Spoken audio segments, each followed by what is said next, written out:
Okay, let's dive right into this explainer. We're looking at exactly why Jason Statham's brutally efficient action thriller The Beekeeper is just absolutely dominating streaming platforms, nearly 2 years after it dropped. Seriously, it's everywhere. Today we're going to unpack the data, dive into the psychology behind its runtime, and talk about what this massive success really means for the highly anticipated sequel. There's this incredibly stark contrast right now between today's bloated 3-hour epics and our lean, mean protagonist.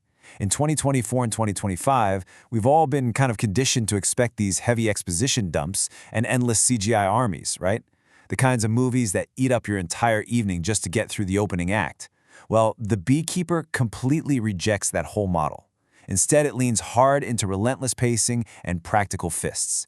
It's a quick, adrenaline-packed hit that absolutely doesn't ask you to dedicate half your Sunday to watch it.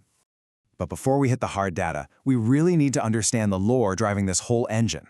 So, beekeepers are this covert network of operatives. They act entirely outside the government to fix systemic rot. The film introduces us to Adam Clay. He's just this quiet guy living in a barn, managing his hives. And the absolute genius here is that the movie doesn't bog us down in some textbook exposition dump. When his friend falls victim to this incredibly ruthless, fatal phishing scam, his past just comes roaring back. Boom! The stakes are set in the first 15 minutes, and then the action simply takes over. And all of that action takes place within a very specific time frame, exactly 105 minutes. Industry analysts actually call this the golden runtime.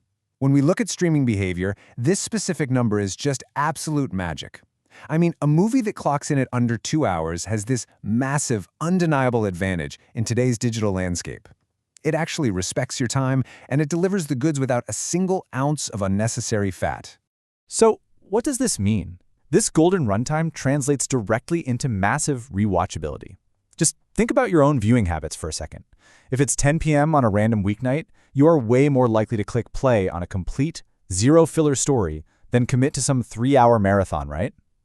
The pacing of The Beekeeper is so relentless, you literally don't even have time to check your phone. It grabs you right at 10 p.m. and never lets go until those credits roll.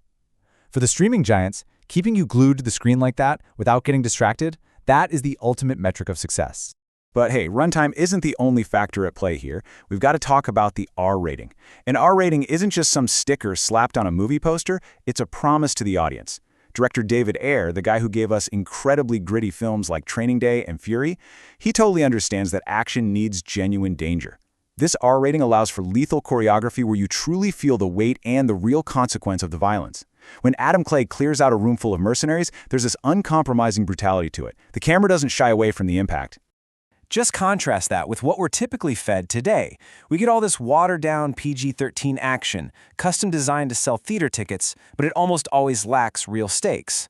R-rated action, on the other hand, is desperate, it's dirty, and most importantly, it treats the audience like adults. If you hit a guy, he stays down. The massive success of The Beekeeper, including its unrated cut on digital, proves beyond a shadow of a doubt that there's a huge, hungry audience out there. They're craving adult, hard-boiled thrillers, not just cartoonish CGI fests. And wow, the streaming metrics validate this appetite perfectly. Even nearly 2 years after its release, The Beekeeper is firmly planted in the top 5 most watched lists across major platforms. We're talking Netflix and Prime Video. It isn't just surviving in a crowded streaming library. It is flat-out thriving. It keeps popping up on trending now lists, just completely dominating the digital space. But here is arguably the most fascinating mystery in all of this streaming data. Over the past month alone, analysts tracked this sudden, massive 40% surge in weekly viewership. A jump that huge for a film that has been out for this long, it's incredibly rare. So what on earth was the single event that triggered this massive spike? Well, it's driven by the sequel announcement feedback loop. It's this absolutely fascinating modern streaming phenomenon. Basically, the moment a studio announces a sequel, millions of viewers suddenly realize they either haven't seen the original or they just desperately need a rewatch. This drives a massive spike in streaming numbers, which, in turn, proves to the studio that greenlighting the follow-up was the exact right call. It's just a perfect self-sustaining cycle of hype and viewership. Digging into the demographics reveals exactly who is driving these numbers. There is a massive share captured by the 18 to 35 male demographic. Now, in the streaming wars, this specific group is notoriously elusive. They are incredibly hard to capture. Yet Jason Statham's old-school brand, literally relying on a pair of fists, a pair of boots, and practical stunts rather than superpowers, has completely locked them in. Honestly, he's arguably the last true action hero of his generation, and this data proves his appeal is stronger than ever.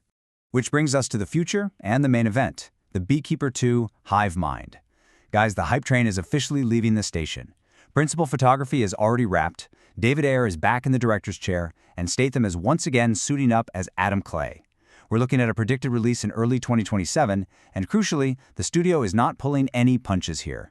The sequel is confirmed to maintain that essential R rating. They looked at the data, and they know for a fact that the unfiltered action is the secret sauce. And the scope of this new film is expanding dramatically. Just listen to how director David Ayer put it. He said, "We are taking it to a global level. The first film was personal, this one is a war." I mean, that is a massive scope shift. We are moving way beyond a single fishing center. This suggests Adam Clay is taking on an entire network, potentially rogue governments, or even some massive shadow organization. The stakes are literally being multiplied exponentially. Ultimately, the reason this franchise resonates so deeply with us on a psychological level is because it taps into a very primal appeal. We all feel the frustration of being scammed, right? Of watching bureaucracy completely fail and having this intense desire to see the little guy fight back. Adam Clay is the ultimate fixer operating outside a completely broken system. In a pretty cynical age, this movie provides perfect wish fulfillment. It's the ultimate comfort watch for action junkies, mainly because it respects your intelligence and it actually delivers justice. Which leaves us with one final thought to ponder while we wait for 2027. We know the original is the king of the streaming mountain because it gave us exactly what we needed: a man, a mission, and 105 minutes of pure carnage. But as the stakes expand into an all-out global war with hive mind, can the sequel possibly maintain that relentless, unfiltered, lean magic of the original? Will it keep that 105-minute efficiency, or will it fall right into the blockbuster trap? It's a massive challenge for the filmmakers, but if they pull it off, we are looking at another monumental streaming giant in the making.